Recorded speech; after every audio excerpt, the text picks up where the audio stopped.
တငယ်ချင်းများတရက်ကိုတစ်စမတ်ဖုန်းအတိပေးချက်များဘယ်နှခါမြည်လဲမရေမတွက်နိုင်သောကြော်ညာများအုပ်စုစကားပြောများမှမရက်တန့်သော message များ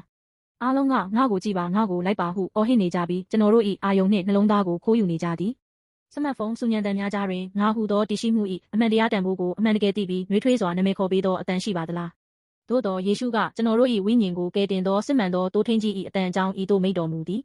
တို့များသည်သူ၏အတန်ကိုနားထောင်ကြသည်သူသည်မိမိတို့များကိုအမည်နာမဖြင့်ခေါ်ဆိုပြီးဥဆောင်ထုတ်ဆောင်သည်ယောဟန်13ထိုအချိန်ကဂျူးတိုးထိန်းများသည်ညအချိန်တွင်တိုးအုပ်များကိုရောနှောပြီးအိတ်စေခဲ့ကြသည်နနက်တွင်တိုးထိန်းထွက်လာ၍မိမိ၏ထူးခြားသောအတန်ဖွန်ဂရိဘာသာဖြင့်ခေါ်ဆိုလျင်တိုးအုပ်များစွာထဲမှသူတို့များသာထွက်လာကြသည်တိုးများသည်တိုးထိန်း၏အတန်ကိုနားဖြင့်မဟုတ်ဘဲနှလုံးဖြင့်တည်နားလည်ခဲ့ကြသည်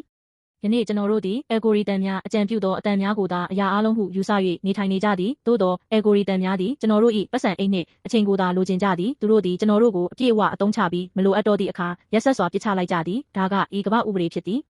လူသားများဘာကြောင့်ဤမြတကိုယ်တည်းနှင့်လမ်းလွဲနေရသည်ကျမ်းစာကအပြစ်ကြောင့်ကျွန်တော်တို့ကိုဖင်းသည့်ဖန်ဆင်းရှင်ဖျားသခင်နှင့်ဆက်ဆံရေးပြတ်တောက်သွားသောကြောင့်ဟုဆိုသည်ထို့ကြောင့်ကမ္ဘာပေါ်ရှိများစွာသောအတုအယောင်တန်များကိုလှည့်စားခံရ၍ဤနေရာထိုနေရာဆွဲခေါ်ခံနေရပြီးဒဏ်ရာများနှင့်နေထိုင်နေကြခြင်းဖြစ်သည်ဤသို့လမ်းပြောင်းနေသောကျွန်တော်တို့ကိုကယ်တင်ရန်စစ်မှန်သောတိုးထင်းကြီးယေရှုသည်ကိုယ်တိုင်ဤကမ္ဘာသို့လာရောက်ခဲ့ပြီးကိုတော်၏အတန်ကိုကျွန်တော်တို့ကိုကြားစေခဲ့သည်ထိုအတန်ပဲ့တင်ထက်ခဲ့သောနေရာမှာလက်ဝါးကပ်တိုင်ဖြစ်သည်ယေရှု၏လက်ဝါးကပ်တိုင်ပေါ်အသေးခံခြင်းနှင့်ရှင်ပြန်ထမြောက်ခြင်းအပြင်ဖျားသခင်နှင့်ကျွန်တော်တို့ကြားပိတ်ဆို့နေသောအပြစ်နံရံကိုတခါတည်းဖျက်ဆီးပစ်ခဲ့ပြီးဖန်ဆင်းရှင်ဖျားသခင်နှင့်တွေ့ဆုံနိုင်သောတခုတည်းသောလမ်းကိုဖွင့်ပေးခဲ့သည်ယေရှု၏လက်ဝါးကပ်တိုင်နှင့်ရှင်ပြန်ထမြောက်ခြင်းမှတဆင့်ဖျားသခင်ကကျွန်တော်တို့ကိုမိန့်တော်မူသည်ငါတင့်ကိုဤမြချစ်ခင်နေတာတင်အပြစ်ထဲမှာလမ်းပြောက်ပြီးတေဆုံးနေတာကိုငါကြည့်မနေနိုင်လို့ငါသားအသက်ကိုပေးလိုက်ရတာတင့်ကိုချစ်လို့ပဲဖျားသခင်သည်ကျွန်တော်တို့အပေါ်မုံမှန်သောမေတ္တာကိုအတည်ပြုပြခဲ့သည်ဤမေတ္တာအတန်ကိုနှလုံးသားထဲလက်ခံရယူသည့်အခါကျွန်တော်တို့သည်ဖျားသခင်နှင့်ယဉ်ဤသောဆက်ဆံရေးကိုရရှိပြီးညီသည့်မုန်တိုင်းနှင့်တွန်းအားကိုမဆိုအနိုင်ယူနိုင်သောခွန်အားကိုရရှိမည်ဖြစ်သည်